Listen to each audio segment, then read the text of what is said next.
Good morning. Here we are. I think we are just connecting in to LinkedIn. Apologies for the delay. That is because of technology. Yes, we love technology. Anyway, we're here. And for those of you who saw our last session, it was actually, our last discussion was last week. So we are getting back on our normal schedule, which is why we're recording today. I've got the lovely Steve Sandor, the amazing Marti Spiegelman, and we were talking last week about relationships, and we went into kind of like the business side of relationships and what the elders have taught us about that and about the dynamics. And then we kind of went into mentorship, I think, at the end. And I remember, Marti, you saying this has been lost in modern day business largely. I mean, there are corporates that have their mentorship programs and they try, or there's some token mentorship, but I'm fascinated to learn more about that. And Steve, you've obviously got your questions and all your experience in corporate around this. So what is it around mentorship that's been lost potentially, and what can we learn? So I'm going to hand over to you guys. We are live for 30 minutes and I'll be in the back room and I'll pop back in at the end. Thanks, Ev. Can I start with just the definition of mentorship? Because I think it's really important that we get clear, because when, some people conflate mentor, coach, facilitator, all the rest of it. And maybe this is maybe this is right, maybe it's wrong, but it's how I explain mentorship. It's people have had an experience. So if you're looking for a mentor, it's different to looking for a coach. And this is how I sort of break it up. Mm-hmm. A mentor is someone who has experienced what you're looking to experience. So they've tread down the path that you are approaching or wanting to head down, and it's from their experience and their living that they're able to share what they did, how they did it, tell you all of that, and then from that you can make decisions based on the nuances of what is around you. Whereas a coach's role is not to tell but to ask questions about, because the presumption in the coaching world or the management consulting world that I live in is the presumption if you're coaching somebody, they already have the answer. You're just coaching the answer out of them. And it's through your questioning of them that they start talking and they get that, aha, oh, yes, that's what it is. I know what to do now because I have it. Whereas a mentor is, I don't really know what to do. Can you help me with that? So it's more of a guide as opposed to anything. So that's my definition of, in the Western world, where I've grown up. Marti, how would you distinguish it differently, or what's your definition of the role? And maybe rather than putting a label on it, maybe we put is it a guide or a role that someone has in this universe? Yeah. Well, I basically agree with you, but I would add a few things. My quick answer when somebody asks me what's the difference between a coach and a mentor, it's a little snarky, but a coach asks you, what do you want to do? Okay, I'll help you do that. And a mentor says, I see who you actually are. Let's get to work and help you become who you are. Right. So it is a different engagement, definitely. I think in part the mentor is a guide, but I think it's a little more than that, because for me, a really great mentor is an elder in our culture, someone who not only has similar experience to what you might be looking for, but is a wisdom keeper in that regard and knows how to help people learn and embody the same wisdom and use it to develop who they are. So the mentor is, I think, much more interested in the transmission of wisdom the embodiment of that wisdom, and the resultant blossoming of the person rather than a project. So did you say, so it's the trend? So just repeat those three things again. It was the transition.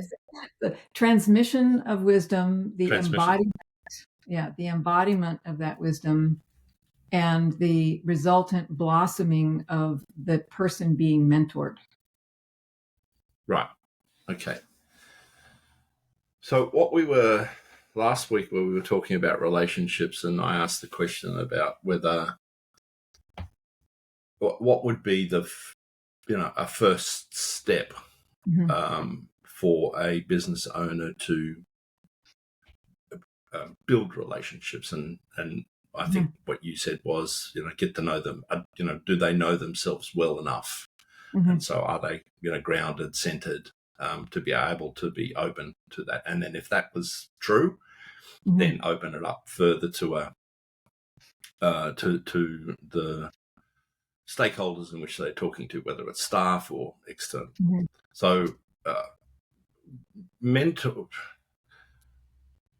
in your experience, or at least in my experience, what I've come across is, particularly with the older generation, and I'm talking about, late baby boomers, people who are in their 65s plus now, who are still in business, People and maybe the early, what's that? You said people older than us. Yeah. Well, no, I'm in that category. So I'm living proof of some of the failings of my generation, right? And the Generation X, that people who are sort of 50 plus, they've come out of corporate. Maybe they've been in business. They started off as a technician and now they're running a reasonably good, profitable business, but it's in the discipline that they've had. Yeah. There seems to be and maybe it's a male thing, the stoicism. I'm the provider to the family. I should know the answers. It's on me. And so there's this tendency to not want to ask for help. It shows a lack of maturity, or shows a lack of confidence, whatever it is. So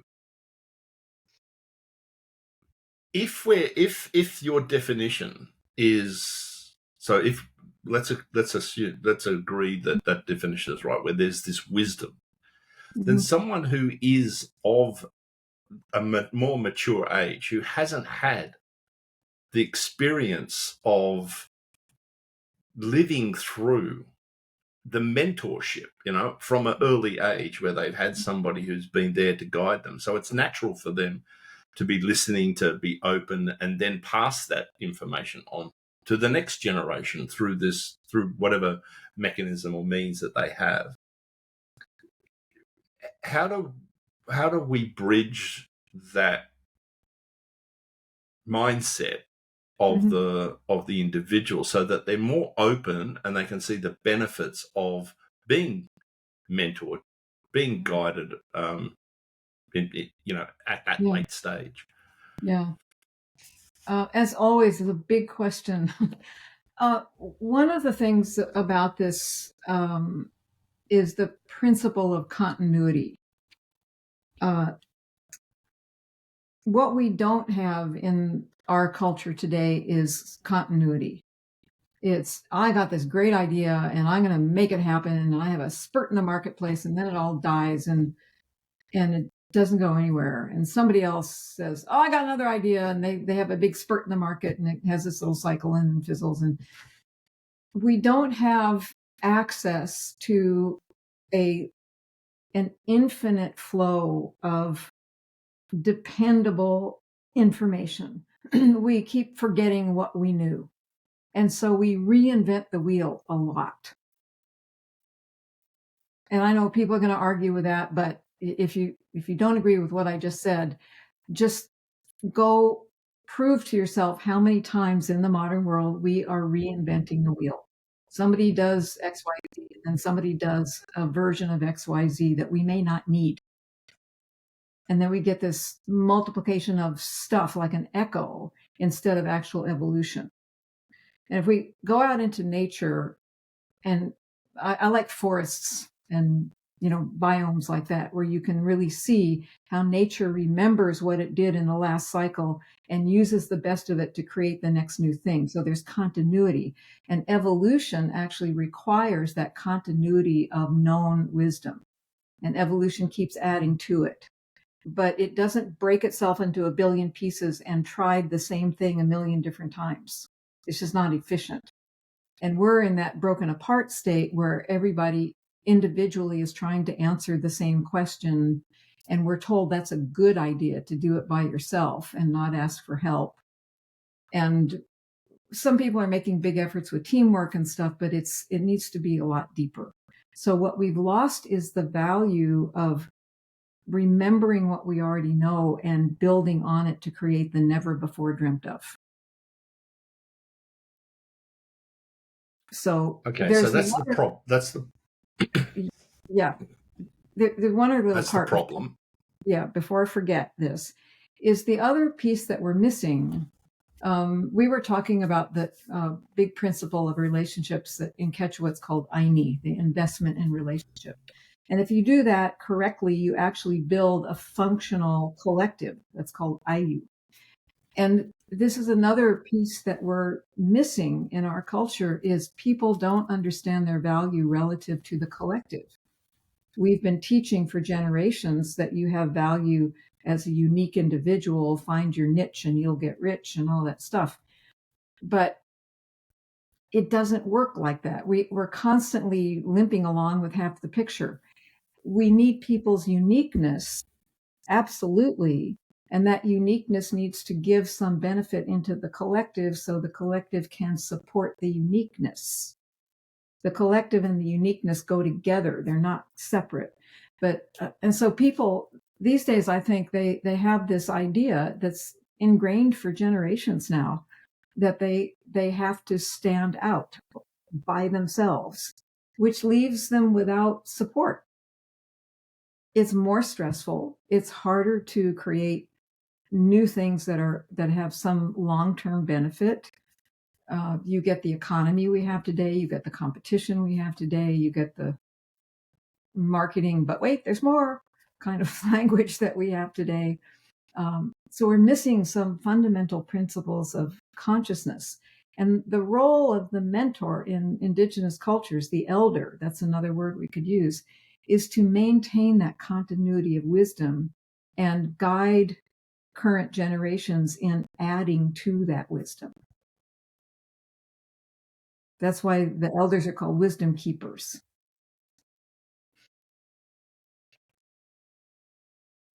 Okay. I really want to come back to that concept that you talked about the collective and the uniqueness of the individual, but maybe that's for next time, because that's very interesting to me, given my personal situation and what I'm trying to do with my business. So you've stated the problem, that there's been this lack of continuity throughout our generation, and we're trying to be we're trying to stand out, because that's how we see the competitive nature. So we want to be different, we want to be more successful or as successful. At some point in time there's going to have to be a beginning. Like if it was there, whether it was there in the Western, the last 200 years, whether that what you're talking about existed, I'm assuming it did, because people were traveling around the villages and towns. They were moving from the East Coast to the West Coast in horse-drawn carts, and living together as communities. And I'm assuming that fathers and mothers were sharing their wisdom. And then we lost that, right? We came into an industrial age, and and Mhm. suburbanization and Mhm. fractured families, yada yada. Oh, so now it feels like there needs to be a taking up of this philosophy, right? For us to feel differently, and the presumption is that, you know, if you're going through life and you're totally happy and, you know, you don't mind what you're doing, and you feel fine, well, maybe this is not for you.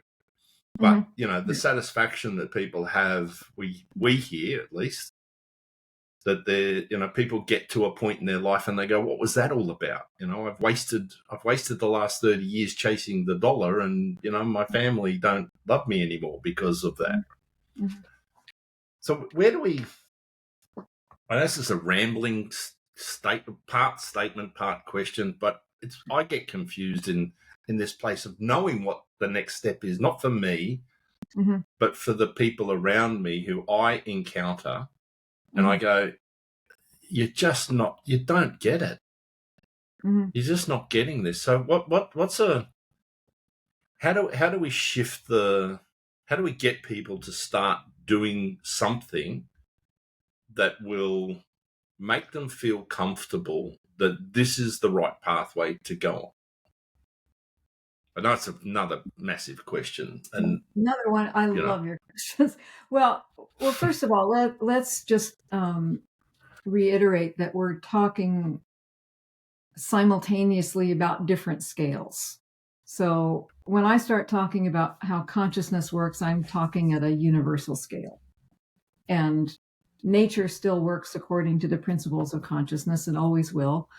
Um, at human scale, we've lost most of that wisdom about how consciousness works. So we're kind of moving between these two different scales while you and I speak. And as you said, let's come to human scale. As you said, not everybody is going to be open to what we're talking about in our lifetimes. But what you and I are doing is we are planting massive seeds out there. And somebody's going to get interested in, oh, there's a different way to do this corporate life thing. What is this mentorship bit? And if I'm in a corporation and I'm think, oh, mentorship, maybe that's what we're looking for at that scale that I'm working in. If I think I could be a mentor, I'm going to somehow try to find permission to teach some of the younger employees what I know. And together we'll discover how to grow that knowledge. And that's a little stream of mentorship in a big company. And over the life of, I don't know, one or two generations of employees, it's going to make a huge difference.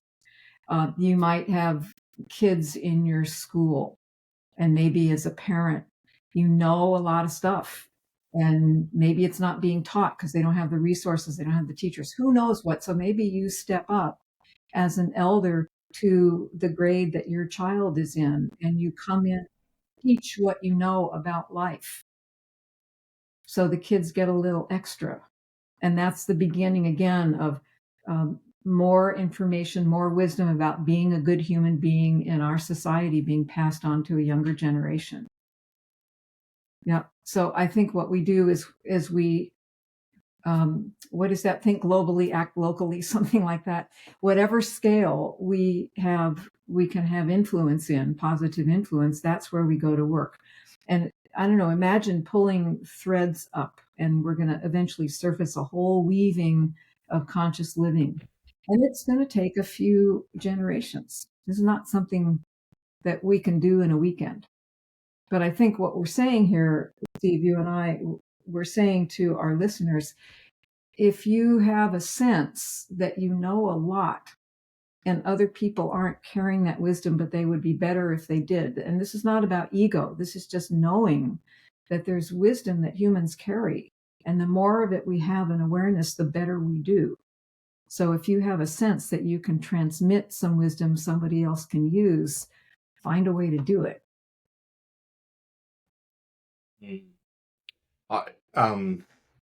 Again, you spark so many thoughts when you talk, Marty. For me, it feels like when you were talking, I was reflecting on when my kids were growing up, right? And they played hockey as a weekend sport. Yeah.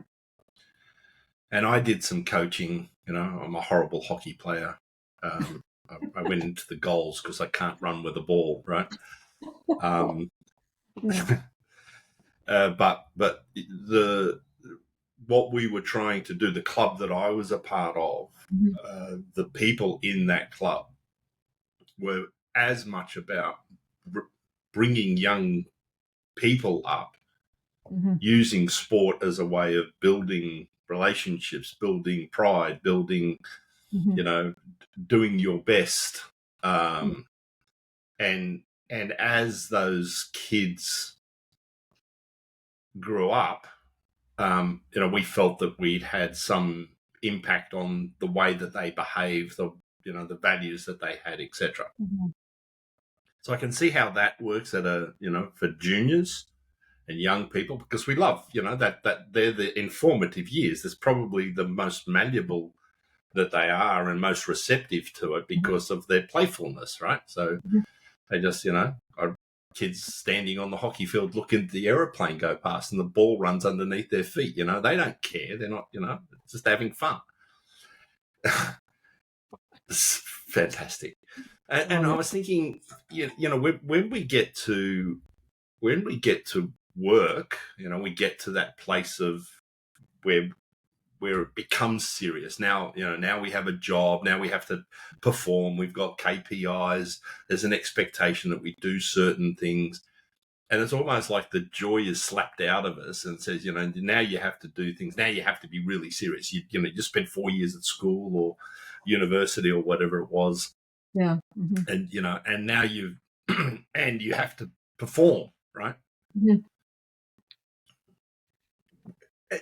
And the younger generation now are saying, I don't want that. Leaving aside the social media melee that we have, right? And what they're living through. But they're questioning what they see in adults, right? And people that are older than them. And they're going, no. So we have now this issue of younger people being mentored by people who they don't respect or they don't want to aspire to. Yeah. And so it's almost like the irony of it and the chicken and egg, Right. And so what I'm thinking, because I have this conversation with my kids, sometimes they just look at me and they roll their eyes and go, oh, Dad. And I'm their father, right? And they don't listen to me because of my age, because of, whatever it is. And I'm just impatient, Marti. We really, in the Western world, we have really dug ourselves a deep, deep hole here. First of all, those young people who look at the general pattern in older generations and say they don't want that, they don't want to give up the joy of childhood and adolescence and become a serious zombie. They should exactly not want that. And what I'm going to suggest is that those younger people are having a cellular memory of the joy of participation. And they are refusing the idea of slavery to a job. Yeah. So they should go find work that is joyous, that also produces high benefit, will probably produce more benefit. They're what we call in the indigenous traditions, they're pattern breakers. And we need pattern breakers. We're not here to just follow doggedly in the footsteps of those who have gone before, because humans make mistakes, like, no, don't go that way. Right. So that I think that's a very good thing. I think the disrespect that kids have for elders is partly biological, because they're developing their own identities and they want to push away any imprints. And so that's just, you got to be a smart parent to deal with that. But I also think that it has been over 1,000 years, I would bet, since we have taught children in Western culture to honor elders properly, to honor the wisdom carriers in particular properly. And more, all the responsibility has fallen on the parents, and there really is supposed to be a community. The elders are not necessarily your biological elders. They're initiated wisdom keepers. They hold everything together for everybody. So there is respect for that continuity of wisdom. And here we are, we've just taken a sledgehammer to it, and we're hanging on to flotsam and jetsam in the middle of the ocean. And we're thinking, what do we do now?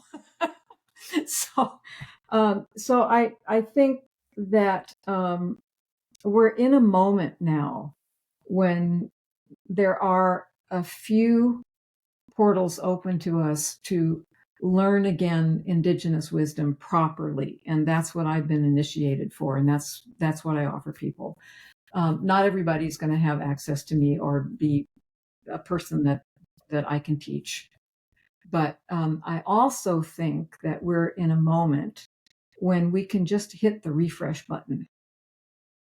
And I think the generations that are coming up who say, no, I don't want to be a corporate slave, great, because I think the solopreneur is really the future for us. We have to start again. We've got to sprout new seeds. We have to build a new idea of business, which is what we're doing at 6-Star Leaders. That's the goal of that whole group. And we need to bring consciousness back, which is what we're talking about in our conversations. What does that look like? So we're back to my metaphor of the new grass coming up in my meadow. We need a new crop of grass in the prairie. And I think less worry about what isn't working now and more focus on what does produce positive benefit, and at least a few people learning how consciousness works and bringing that into their communities and into their collectives. And I was just thinking about this. You mentioned in your intro about noticing how people don't want to ask for help. And in an Indigenous culture, how humans used to live, if you didn't ask for help, if you didn't participate and ask for help and give help, if you tried to hide out in your hut and invent something all by, they would come get you. And they would drag you out into the sunlight and remind you how to participate because the village health requires it. And that's another thing that we've lost. And I think that there could be all kinds of marvelous programs and weekend things for kids and adults about discovering again the joy of being together and participating. And I think that would do a lot of implicit teaching and bring people into a new experience of what it is to be together and create together. The time with Lord. No agenda other than to other than to be a part of a collective. Yeah. I mean, what I got, it was almost like a slap in the face for me because I felt like I was being very negative in the whole, my frustration is coming out and well, that's okay. And thank you for that. But well, it's all about awareness, isn't it? Yeah. Like, it's just, oh, wow. Okay. That was interesting. And what I got was a reminder for me is that, you can make a difference. That one conversation that you have with that one person, you just don't know what the ripple effect is going to be. And so, just doing that, having that, throwing that one starfish back into the ocean makes a lot of difference to that starfish. Maybe not to the thousands that are left on the beach, but it did to that one starfish. So, So maybe that's the message from today is just go out and do good, to one, share your wisdom with one person who's prepared to listen. Mm-hmm. What a lovely way to finish up. Yeah. Mm-hmm. Yeah, exactly. I love listening to this. So we're going to head off into the back room and do the bonus content, which gets placed into the 6-Star community. And for those that want to listen, membership is free. There's buttons on the 6-Star LinkedIn page. you can just register, and you can access all of this content for free as well. So in the bonus content, we kind of go deeper into an actual situation, or we apply it and we really dig into Marti's brain. And sometimes our questions can be, and it can get quite awkward, but it's really fascinating. It's always it's very raw. It's very raw. Yes. So that's where we're headed. Thank you for listening. Hope you enjoyed this one, and be sure to look out for the next one in 2 weeks. Take care.